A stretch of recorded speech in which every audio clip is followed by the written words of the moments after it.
नमस्कार, मी माधुरी गद्रे. उन्हाळा सुरू झाला आहे आता आणि मुलांच्या वार्षिक परीक्षाही संपत आल्या आहेत. त्यामुळे रोज मुलांसाठी काय खायला करायचं वेगळं असा प्रश्न पडतो ना आपल्याला. त्यासाठी आज एक आपण स्पेशल रेसिपी बघणार आहोत, ती म्हणजे रगडा पॅटीस. अगदी पोटभरीची रेसिपी आहे, तर त्याची कृती आपण बघूया आणि साहित्य मी तुम्हाला डिस्क्रिप्शन बॉक्समध्ये देते.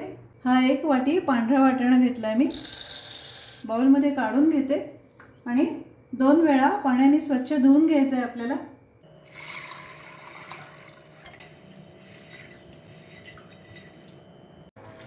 पुरेसं पाणी घालू त्याच्यामध्ये. आता हे आपल्याला रात्रभर असंच भिजत ठेवायचं आहे. झाकून ठेवते. काल रात्री भिजत घातले होते हे वाटाणे मी आणि बघा छान भिजलेत अगदी.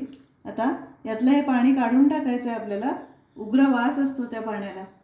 या कुकरमध्ये काढून घेते वाटाणे.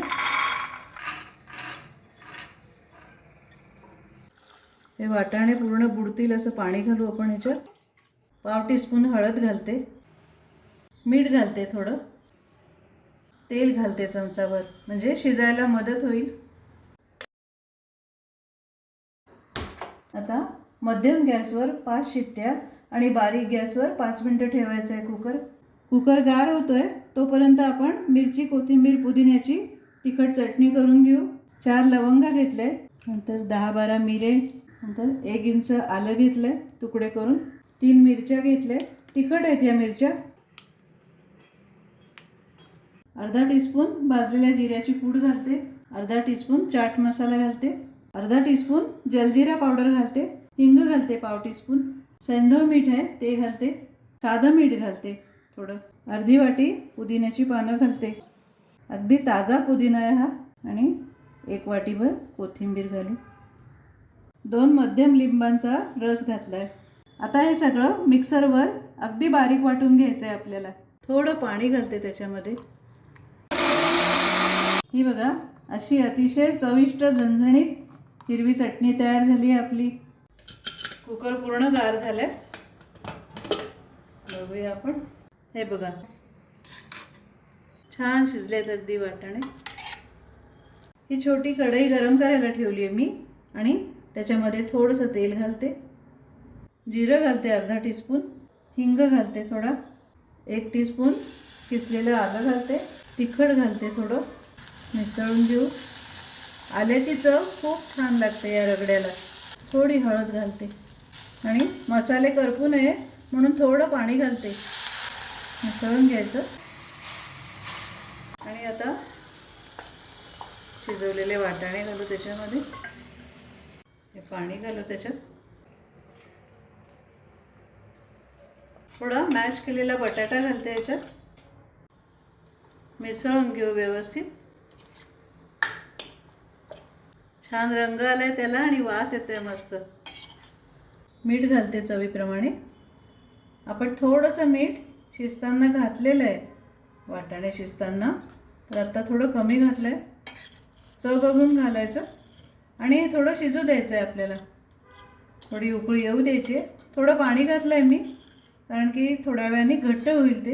उकळलं आहे आता हे व्यवस्थित. थोडीशी कोथिंबीर घालते आणि गॅस बंद करून थोडंसं लिंबू पिळणार आहे मी त्याच्यामध्ये.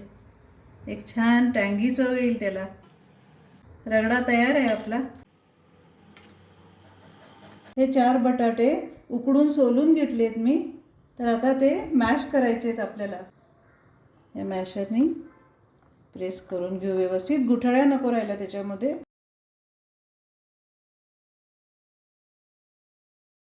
झालं आहे आता व्यवस्थित मॅश. पोहे मिक्सरला बारीक करून घेतलेत मी, तर हे आपण 2 टेबलस्पून घालू. जसा ओलावा असेल ना बटाट्याला त्याप्रमाणे घालायचं. पोह्यांमुळे थोडा घट्टपणा येईल, त्याला बाइंडिंग येईल आणि क्रिस्पी होतील आपल्या पॅटीस.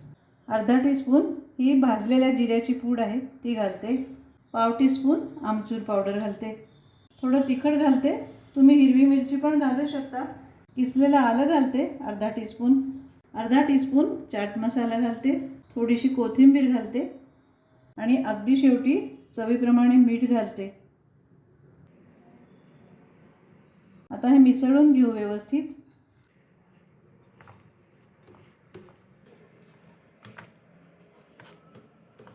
अगदी चटपटीत व्हायला हवी चव याची. तुम्ही चव बघून आणखी हवं तसं घालू शकता तुमच्या आवडीप्रमाणे. व्यवस्थित मळून घेतलं आहे हे मिश्रण मी.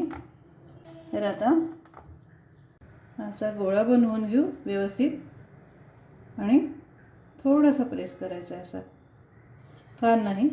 हे असे पॅटीस करून घेऊ आपण.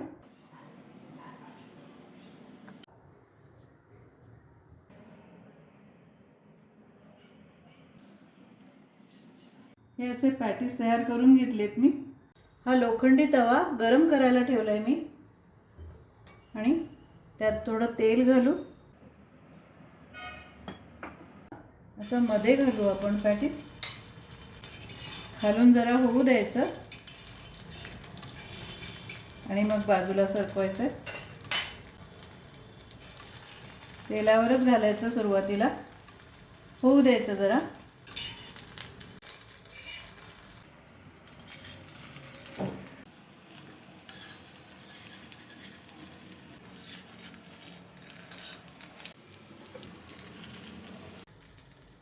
काढून घेऊ आपण.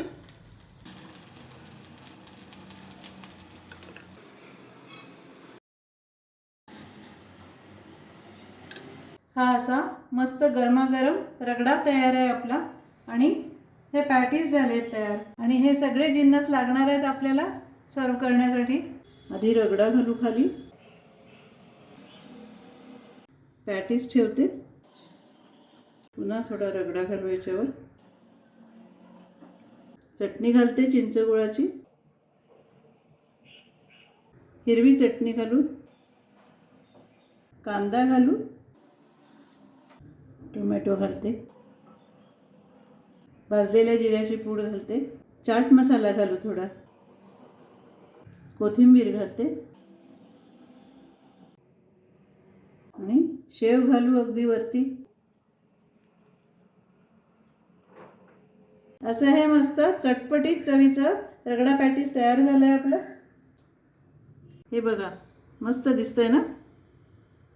आहे ना अगदी मस्त रेसिपी. याला तयारी लागते थोडी, पण सगळे जिन्नस घरातच असतात आपल्या.